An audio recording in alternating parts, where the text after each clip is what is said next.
1887 में Woodrow Wilson ने दुनिया को एक नया विचार दिया। उन्होंने कहा, राजनीति और प्रशासन एक जैसे नहीं हैं। लेकिन इसके बाद एक नया सवाल खड़ा हो गया। अगर प्रशासन एक अलग विषय है तो क्या इसके भी अपने कुछ नियम हो सकते हैं, बिल्कुल वैसे ही जैसे विज्ञान के नियम होते हैं? यही सवाल 1927 से शुरू हुए लोक प्रशासन के दूसरे दौर की पहचान बन गया। उस समय कई विद्वानों का मानना था कि प्रशासन के कुछ ऐसे नियम हैं जो हर जगह काम करते हैं, चाहे वो सरकारी दफ्तर हो, अस्पताल हो, सेना हो या कोई प्राइवेट कंपनी हो। इन सभी नियमों का सिर्फ एक ही मकसद था, कम खर्च में जल्दी और अच्छा काम करके दिखाना। इसी सोच को सबसे मजबूत आधार मिला 1927 में। WF विलोबी ने अपनी किताब प्रिंसिपल ऑफ पब्लिक एडमिनिस्ट्रेशन लिखी और उन्होंने कहा, अच्छा प्रशासन किस्मत से नहीं चलता, उसके भी अपने सिद्धांत होते हैं। अगर उन सिद्धांतों को समझ लिया जाए तो किसी भी संगठन को बेहतर तरीके से चलाया जा सकता है। और इसी दौर में आए हेनरी फेयोल। उन्होंने प्रशासन के 14 सिद्धांत बताए और कहा, हर अच्छे प्रशासक को 5 काम जरूर करने चाहिए: प्लानिंग, ऑर्गेनाइजिंग, कमांडिंग, कोऑर्डिनेटिंग और कंट्रोलिंग।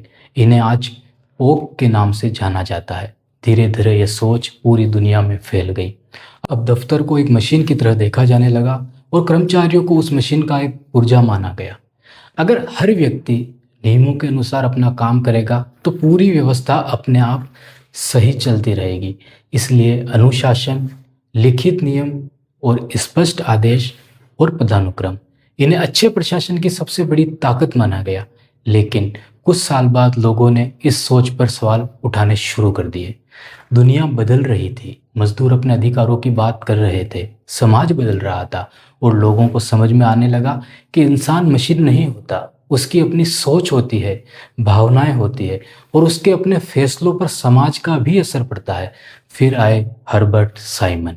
उन्होंने कहा, अगर एक नियम हर जगह काम ही नहीं करता तो उसे हमेशा सही कैसे माना जा सकता है? और यहीं से लोक प्रशासन ने एक नई दिशा में सोचना शुरू कर दिया।